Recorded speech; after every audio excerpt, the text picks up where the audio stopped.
저는 그래서 이거를 뭐라고 학부모님들한테 얘기를 하냐면 고교학점제가 정말 의미 있게 만약에 제대로 시행이 된다고 하면 가장 베스트의 조합은 저희는 예전에 있었던 근무지가 똑같아서 그런 인연으로 이렇게 알게 되었습니다. 오늘의 주제는요, 고교 학점제입니다.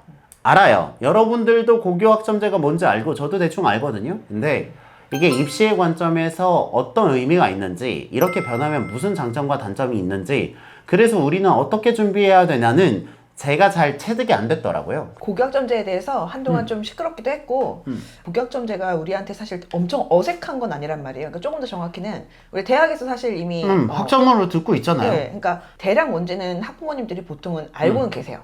알고는 계시고 어머님들이 놓치시는 거는 그래서 이렇게 고등학교에서 학점제처럼 운영이 됐을 때 이게 입시에 어떻게 영향을 미치는지에 대해서는 약간 피상적으로만 알고 계시는 분들이 사실은 많아요.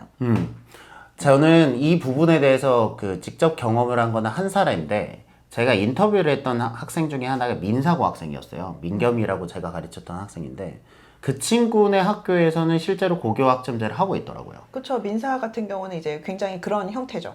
근데 제가 들었던 것 중에 이게 문제가 될 수도 있겠다고 생각을 했던 게, 학생이 적으면 A를 받는 비중이 너무 적잖아요.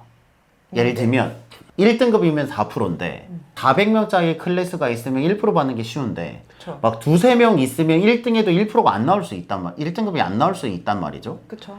그래서 이게 학생이 자기의 선택으로 수업을 선택을 하면 그 수업의 규모나 받는 학점이나 등급이 학생의 의지와 달라질 수 있기 때문에 이게 되게 변수가 있겠구나라는 생각은 했어요. 그렇죠. 그리고 민사고 같은 경우는 어쨌든 학생들이 열심히 공부한 학생들이 많으니까 심화 과목들 같은 경우도 원하는 친구들이 많다 보니까 좀 더 많이 개설될 확률이 높은데 근데 평범한 고등학교, 그것도 교육특구가 아닌 심지어 지방에 그런 학교 같은 경우는 뭔가 의지를 갖고 공부하려고 하는 친구들이 어려운 전문교과, 심화교과를 들고 싶어도 이게 전교생 중에 나만 한다라고 하면 사실은 현실적으로 쉽지 않은 지점들이 많이 생길 수가 있죠. 최선을 다해서 하려고 하긴 할 거예요. 그리고 그런 부분들 때문에 이제 대안으로 뭐 온라인을 통해서 아니면은 인근 학교, 다른 학교를 가서 뭐 등등 이런 몇 가지 대안들이 있긴 해요. 근데 저는 개인적으로 이게 우선은 첫 번째로는 그것도 현실적으로 쉽지는 않을 거라고 사실은 생각을 하고. 다른 학교 가서 수업을 듣는 게 뭐 3교시하고 다시 와야 되면 4교시. 5만 가지 여러 가지 문제들이 생기겠죠. 그 다음에 두 번째로는 만약에 그런 것들이 된다고 해도 우리 학교에 개설되는 거랑 이게 사실 완전히 같기는 힘들 거예요. 그렇죠. 온라인이 오프라인을 완벽하게 100%를 대체할 수는 없잖아요. 지금 현재 현재로서는. 네. 네. 그래서 이런 것들이 결국에는 학습 성취 정도에도 영향을 줄 것이고 학교에서 내가 받는 성적들이 결국에는 대입에 영향을 주잖아요. 그렇죠. 그런 지점들이랑도 연결이 되고 여러 가지 문제들이 사실은 있을 수는 있죠. 이게 저는 들으면서 무슨 생각을 했냐면, 취지는 알겠어요. 자기가 학생들이 좋아하는 과목을 자유로 선택할 수 있게 한다라는 건 알겠는데, 그 결과가 너무 대입이랑 붙어 있으니까 그치. 이게 선택인데 선택이 아닌 거예요. 그렇죠. 그리고 지금 선택 얘기 하셨으니까 사실 저는 개인적으로 고교학점제에 대해서 좀 비판적인 편이에요. 그러니까 그럴 수 있죠. 고교학점제 자체라는 그 제도 자체는 되게 좋은 제도인 건 분명히 맞지만 저는 개인적으로 우리나라의 현재 이 상황에서는 그다지 맞지는 않다고 저는 개인적으로 봐요. 마치 대학교처럼 여러 과목들이 쫙 깔리고 그렇죠.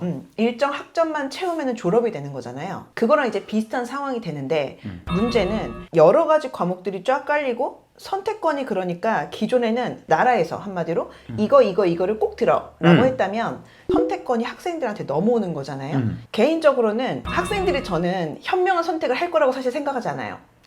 생각하지 않아요? 생각하지 않아요. 그게 사실 핵심인 거야. 그러니까 이게 문제가 뭐냐면은 과목들이 여러 개가 깔려 있는데 어떤 과목은 입시에서 굉장히 의미 있고 어렵고 힘든 과목일 거고 예를 들면 물리나 예를 들면 뭐 물리 2 뭐 이런 거. 그쵸. 그리고 어떤 과목은 되게 쉽고 재밌는 걸 거예요. 여기서 우리 친구들이 그러면은 어떤 과목을 선택할 것이냐가 사실 생각해보면은 10대 시절에 우리의 과거를 생각해보면 우리의 과거를 아무것도 모르던 10대 시절에 우리는 얼마나 철딱서니가 없어요. 이게 이런 거예요. 애들한테 밥을 먹이려고 하는데 이를테면은 풀떼기가 이만큼 있고 그 다음에 사탕이 이만큼 있는 거지. 근데 과거에는 먹기 싫어도 애들이 풀떼기를 먹었어야 됐어요. 근데 지금 상황은 이게 애들이 스스로 사탕을 선택하게 한 다음에 이게 나라에서 네가 사탕을 골랐으니까 이건 너의 책임이야로 하는 거라고 저는 사실 느껴져요. 본질적으로는 학생들에게 모든 자유를 주는 게 맞지만 그렇게 자유를 주게 되면 어린아이가 본능적으로 사탕을 집는 것처럼 고등학생들이 자기의 실력을 향상하고 자기의 적성을 찾는 어려운 길을 가기보다는 점수를 따기 쉽고 내신 등급을 잘 맞아서 결과적으로 대입에 도움이 될 만한 과목으로 전략적으로 선택할 가능성이 높다는 거죠. 그건 잘하는 친구들이. 그 다음에 성적대가 아닌 친구들은 나에게 정말로 장기적으로 도움이 되는 선택을 하는 게 아니라 당장 쉬운 선택만 하겠죠. 저는 그래서 이거를 뭐라고 학부모님들한테 얘기를 하냐면 고교학점제가 정말 의미 있게 만약에 제대로 시행이 된다고 하면 가장 베스트의 조합은 부모님이 억지로 풀떼기 먹으라고 등짝 스매싱을 날리면서 푸시를 하고 여기다가 플러스 이제 학생들은 그거를 순종적으로 받아들일 수 있는 조합이 베스트고 아니 왜냐면은 부모님이 등짝을 때려도 안 먹는 애들 있잖아요. 그쵸. 우리 아들 같은 경우 그래요. 나는 장담하거든. 우리 아들 같은 경우 제가 아무리 등짝 때려가면서 안 먹어. 야채 먹으라고 해도 걔는 무슨 수를 써서라도 사탕을 먹으려 했거든요. 근데 이런 애들 정말 많잖아요. 야채를 많이 먹는 게 내 몸에 좋지만 내 몸에 좋은 선택을 잘 못하는 애들인데 그럼 그걸 선택하는 친구들은 어떤 친구들이냐? 굉장히 일찍 철이 들고 야물딱진 극소수. 그 다음에 부모님이 엄청나게 푸시를 하면서 그걸 순종적으로 받아들이는 친구들. 이 두 가지 조합 아니면은 사실상 힘들죠. 힘들죠. 그럼 마치 아침에 일찍 일어나서 독서 클럽 1시간 가고 헬스 1시간 하고 하루를 시작하는 게 얼마나 좋은지 알지만 그치. 실제로 그거를 구현하는 사람들의 비중이 낮은 것처럼 심지어 어른들도 힘들죠. 하지만 그런 관점을 10대 학생들이 자기의 대입이 걸려있는 상황에서 그 리스크 테이킹을 하기는 쉽지 않을 것이다. 쉽지 않죠. 그래서 작년에 이제 2022 그 개정 교육과정 총론이 발표가 됐잖아요. 사실 근데 이번 올해 윤석열 정부에서 본격적으로 이거 좀 뒤집을 수도 있다. 수도 있긴 한데 어쨌든 현재까지 발표를 놓고 현재까지는 봤을 때, 각 과목별로 굉장히 이제 과목의 어떤 분류나 아니면은 단순하게 이름부터 시작해서 많은 게 바뀌었어요. 물화생지 이제 1, 2 지금 현재는 그렇게 돼 있잖아요. 네. 근데 바뀐 총론에 의하면 우리가 알고 있는 그 물화생지를 이제 4개잖아요. 네. 4개를 이제 8개로 쪼개놔요. 물을 2개로 쪼개고 화를 2개, 이렇게 좀 더 세분화해서 과목을 그쵸. 8개로 뿌린다는 거죠. 그렇죠. 그리고 이렇게 쪼개져 있다 보니까 물화생지를 이렇게 전체를 배우는 게 아니라 그것들 중에서 이제 일부만 뽑아서 배우겠죠. 그러다 보면은 당연히 이제 대학 들어서 고생 좀 많이 할 걸. 그래서 많이 하겠지. 고생 좀 많이 하겠죠. 그리고 이제 교수님들은 계속 한숨을 쉬겠죠. 작년에 이제 발표가 된 현재 초등학생들, 뭐 중1 이하 학생들한테 적용이 되는 기하, 미적, 확통 해갖고 쪼개놓고 선택하게 하잖아요. 수능에서. 뭐 이걸 학교에서 만약에 이 3개를 다 듣는 친구도 있겠죠. 근데 내신 바짝 공부해갖고 시험 보는 거랑 수능을 위해서 공부하는 건 사실은 다르잖아요. 많이 다르죠. 많이 다르죠. 그러다 보니까 많은 학생들이 미적을 이제 수능 선택한 친구들은 기하를 너무 쉽게 하고 그 다음에 과학 같은 경우도 마찬가지로 화원이랑 뭐 생원을 선택한 친구들은 물리를 그냥 아예 놔버리고 수능 공부를 안 하잖아요. 물리 같은 경우를. 그래놓고 이제 공대를 가는 거지. 이런 상황이잖아요. 그렇죠. 그렇게 되면 결과적으로 물리를 하나도 안 배우고 공대생이 된 거예요. 해맑게. 그래서 근데 이제 문제는 그게 2022 개정 교육과정에서 나온 교과 편제를 보면은 더 이제 심하게 자잘하게 쪼개진 거예요. 왜? 본인한테 맞는 수업들을 이제 스스로 선택해서 해야 되는 거니까. 그렇게 생각하면 이게 저희가 들었던 대학교 학점제랑 좀 뭐가 다른 것 같냐면 대학교에서는 전공 필수가 있고 전공 선택이 있잖아요. 근데 여기도 있어요. 그런 건 있는데 그게 너무 이제 일부가 되는 거고 고교학점제가 시행된 다음에 고1 때도 어느 정도는 이제 공통으로 그래서 답안은 났어요.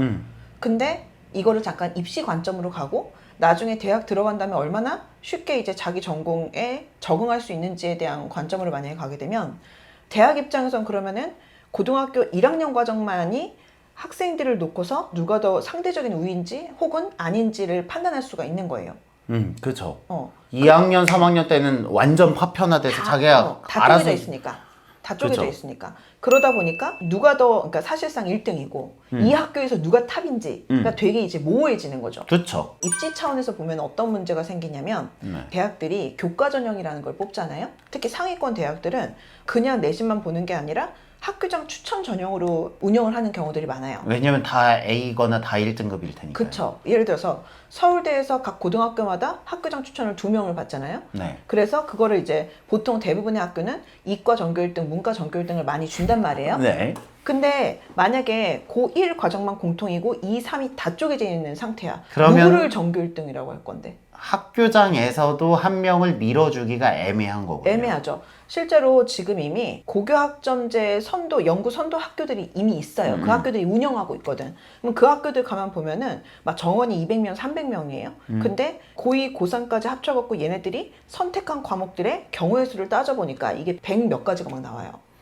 그렇죠. A는 우리 경우의 수 배운 것처럼 얘는 이거 듣고 이거 듣고 이거 듣고 얘는 요거 듣고 요거 듣고 요거 들으니까 그쵸. 둘을 등수를 비교할 수가 없는 거죠. 비교할 수가 없지. 그럼 대학 입장에서는 학생들의 고1 때 공통 과목의 성적만 갖고 대학생을 온전하게- 뽑기는 너무 리스키한데요. 아, 그렇죠. 왜냐면은 우리가 고2, 고3 때 배우는 과목이 훨씬 더 사실 더 어렵고 어려우니까요. 어렵고 의미가 있으니까 대학 입장에서 선발하는 입장에서 봤을 때 그러면 이제 대학 입장에서는 아 이렇게 되면은 기존처럼 보기는 힘들겠구나, 학생을 뽑기는 힘들겠구나라는 생각이 들겠죠. 그러겠죠.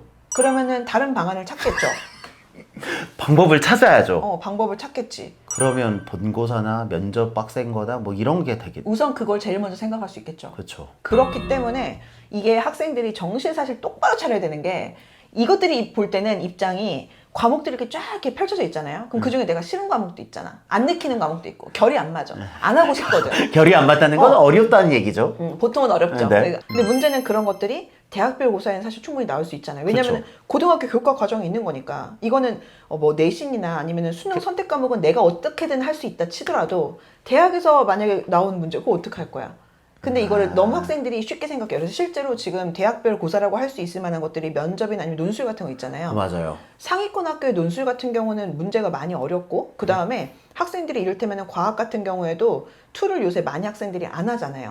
투나 이런 것들 다 전부 다 고등학교 교과 과정이니까 논술이나 이런 데에서 그 문제들이 그 범위가 나오는 건 전혀 문제가 없어요. 근데 이제 그렇게 되니까 이제 학생들 입장에서 내가 이 대학을 쓸 수 있는 점수나 여러 가지 조건이 돼도 내가 만약에 이 학교는 이를테면은 물투에서 나올 수 있는 학교야.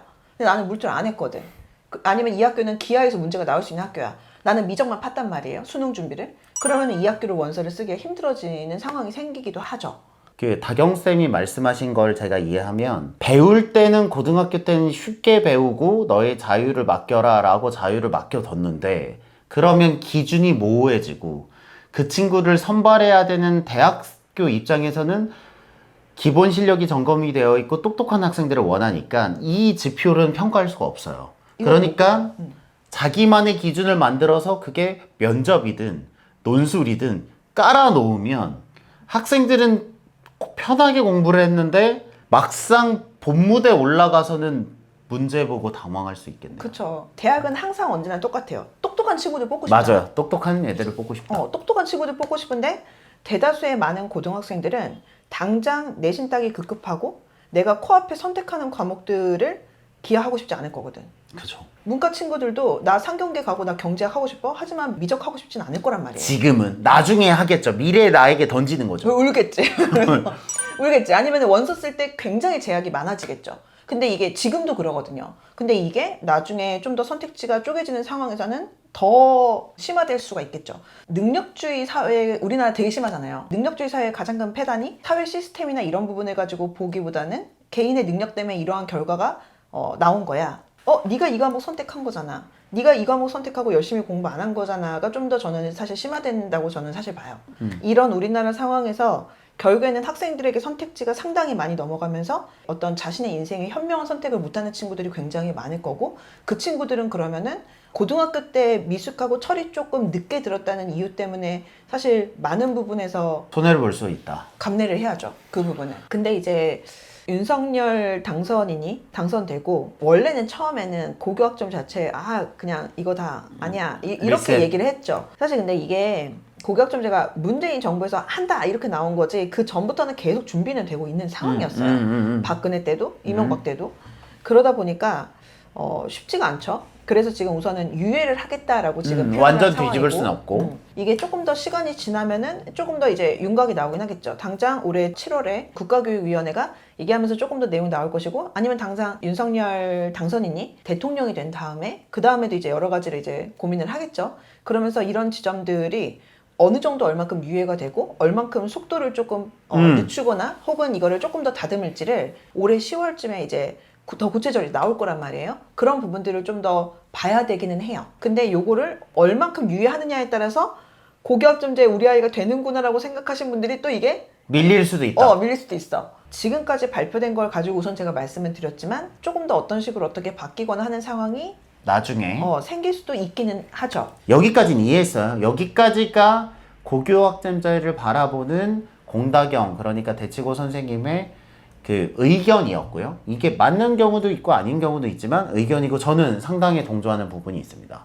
그러면 실제로 학생들을 가르치고 있는 부모님의 입장에서 혹은 선생님의 입장에서 이 학점제를 어떻게 바라보고 대응하는 게 좋을까요? 실제로 진짜 이렇게 말씀드리거든요. 제가 가장 우려하는 지점은 학생들에게 자유도가 높아지면서 얘네들이 이상한 선택을 하거나 야채가 아니라 사탕을 고르는 그 상황이 가장 우려가 되는 거잖아요.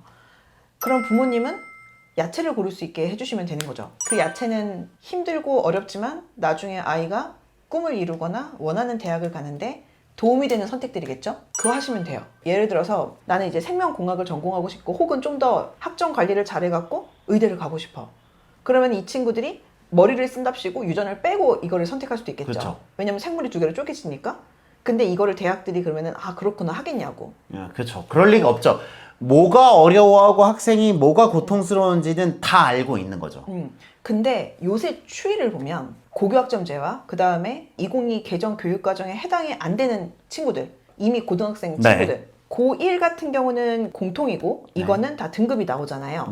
그 다음에 일반 선택까지도 등급이 나오는데 근데 진로 선택 과목 같은 경우는 등급이 안 나온단 말이에요. 지금 그렇죠. ABC로 나오잖아요. 고등학교 때. 한마디로 그러니까 물화생지 1까지는 등급이 나오는데 물화생지 2는 등급이 고등학교에서 안 나온단 말이에요. 그러니까 예전에는 학생들이 막 달렸다면 요새는 친구들이 물화생지 중에서 이제 본인이 딱 전략적으로 생각하는 과목만 미친 듯이 봐. 눈치만 봐요. 눈치 보고 할 것만 해요. 그쵸. 왜냐면은 내신도 등급이 안 나오고 그죠? 그 다음에 수능은 선택 안 하면 땡이거든. 만약에 지금보다 훨씬 더 과목이 많이 쪼개진 상황이야.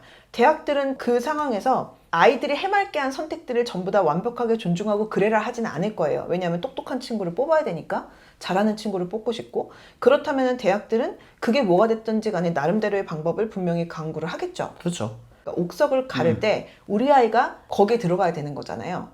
오히려 어떻게 보면 어렵고 힘든 길, 왜 항상 보면은 입에 쓴 음식이 사실 몸에 좋잖아요. 그거를 생각해서 저는 수학도 과학도 학생들이 힘들어하는 과목들을 조금만 하고 뭐 이제 내신에서 등급 안 나오니까 뭐 이런 식으로 합리화하지 말고 결국은 정도를 가라는 거예요. 사실은 열심히 공부하고. 저는 인생에서 몇 가지 갈림길이 있을 때 저는 선택을 잘한 편이었거든요. 운이 좋게.